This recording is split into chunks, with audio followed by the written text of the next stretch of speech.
sample indicates that subject is Caucasian.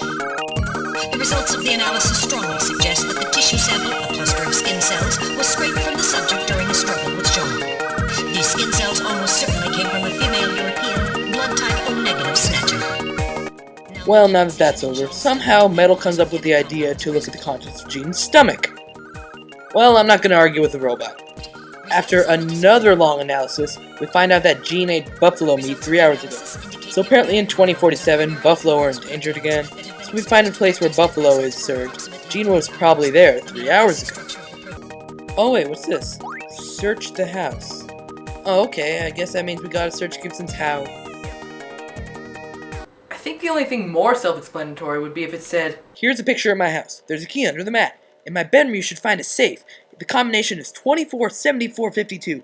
Inside the safe there's a silver arrow. Use it to kill Ganon. Darth Vader is Luke Skywalker's father. Romeo and Juliet both die. The density of an atom is calculated by mass over volume. I'll admit I got a little carried away there. Well, I think we stared at Gene's disembodied head long enough. We see some blurry figures run by a doorway. We go to investigate. Gillian sneezes. We go back to investigate a sound Metal hears. And...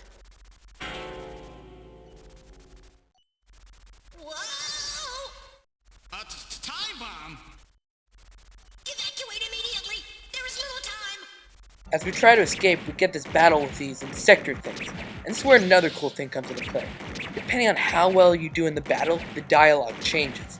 If you do well, people treat you normally. If not, people keep asking you if you're alright and say you could use practice. Take right here for example, I got hit twice, so Metal Gear has to heal me with nanomachines. Nanomachines are also talked about throughout the entire game after this. However, if you don't get hurt in this fight, nanomachines are never mentioned. Huh. I spent all this time talking, I feel like I'm forgetting something.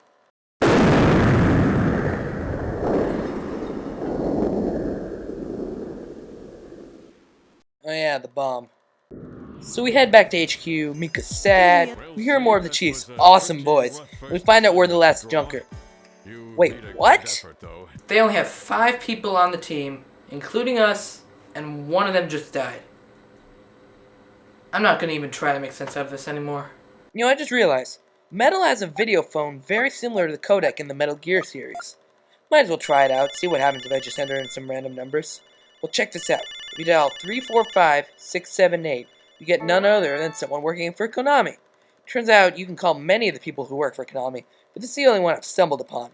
Well, she's talking about the game and... wow, how long does this go on for? Holy crap. Wait, I also learned many things about love and friendship? What does this, and this have to do with love and friendship? Well, the call ends and you go see Harry, who's drunk off his ass. You look at the brandy bottle and see that there's a phone number on it. You know, I just realized, these phone numbers have one less number than a regular phone number would. Not to mention the area code. So I guess so many people died in that catastrophe mentioned in the intro, they got rid of a number due to the population drop. So that means that in the real world, if babies keep being born, we're gonna have to add an 8th phone number? Wait, the phone's ringing.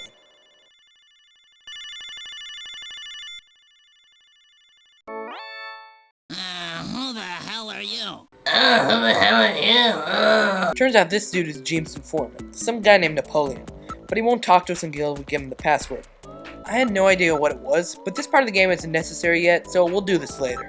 After searching Mr. No-Head's desk and locker, we find stomach medicine, a floppy disk, which must be even more outdated since it's 2047, and a wooden chess piece. There's also a sequence where we go to Gillian's apartment called Jamie, but it's pretty much just to show us what Gillian's apartment looks like. But now it's time to visit Katrina, Decapitation Dude's daughter. She won't let us in, however, until we prove we're a Junker. Alright, I'll show her my ID, that should be enough. Tell me how old my father is. How the hell am I supposed to know that? I can tell you he ate buffalo meat and got his head ripped off. Is that enough? Well, here's what we're supposed to do. Go back to Jordan and look up information on the Headless Horseman and Katrina. Alright, I've run out of decapitation jokes. Let's end this running gag. You know, I think I have a better name for this computer than Jordan. How about GameFAQs? And isn't it interesting how we're supposed to search by last name, but when you search the name Katrina, only Gibson's daughter comes up? I guess there's only one person in the world named Katrina in 2047. So you can memorize as much stuff as you can, mainly because I'm too lazy to get a pen and paper, and you go back to answer some questions. Yeah, your dad's 55, you have a birthmark, it's in the shape of a heart, it's on your thigh. You know, If someone knew all this creepy stuff about me, the last thing I would do was let them in my house. So we get in and meet Katrina, who has blue hair because at least one person in every anime game needs blue hair. But apparently, the explanation point on the search the house memo was actually a symbol for a floppy disk. Would have saved us a lot of trouble just to use the disk on the memo now, wouldn't it?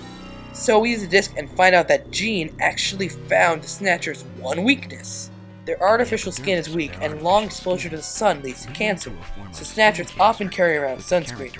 There seems to be traces of pollen called Snow 9 wherever Snatchers go. Also, we're supposed to look out for a bounty hunter named Random Hajil. What, he couldn't be more specific than that? He had time to put in diagrams of pollen and cancer cells and practically explain what sunscreen does, but he couldn't provide any info on someone who could potentially kill me. But who cares, right? We got the info we need to find out who's the Snatcher. According to the file, if they have sunscreen, they're a Snatcher.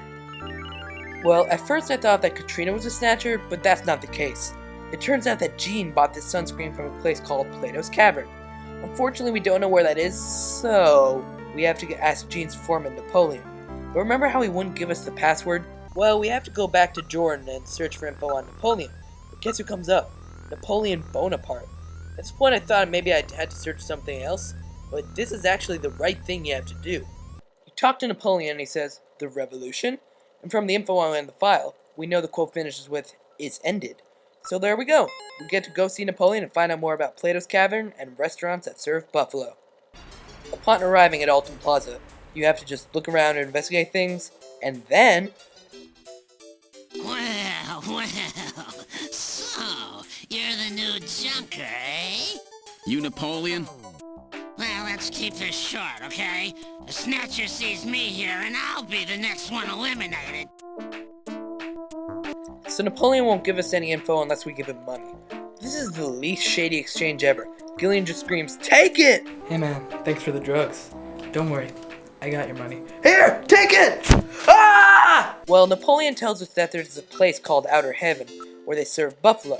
Also, we can't get in unless we have a mask from a place called Plato's Cavern, just like what it said on that sunscreen bottle. Well, this place is in the black market, so trying to find Plato's Cavern will be pretty hard. Wait, let me get this straight. They're a secret shop on the black market, and they have a big ad with their phone number on it. And guess what? If you call them, they just tell you where they are. Yeah, just like that. All we really do here is buy a mask, though. We give the dude 2,000 credits. I don't know how much that translates to American dollars, but it sounds like a lot. On the way out, I stumbled upon this optional cutscene where Gillian and Metal buy pizza. I'm not really sure how a robot eats pizza, but whatever. Alright, let's try one of these floating pizza things. Sounds good to me. Give us 2 regular Neo Kobe pizzas. 2 coming up. You gotta put it in the soup yourself, okay? Okay, here we go, Metal. Here's yours.